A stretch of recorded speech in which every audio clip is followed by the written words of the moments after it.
In this video, you'll learn how to use the device auto discovery function, the simplest way to connect devices to Cybersana.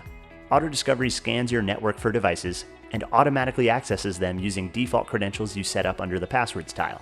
It's a huge time saver and incredibly easy to use. We'll start by navigating into the devices menu, click auto discovery, and then click Queue New Scan. On this form, we'll enter our network IP segment, make sure the auto connect box is checked so we allow Cybersana to use those default credentials we just mentioned, and click Queue Scan. Now you can see here that the scan is processing, and just a couple minutes later, we'll see that Cybersana has added 6 new Linux devices to the platform. And that's device auto discovery.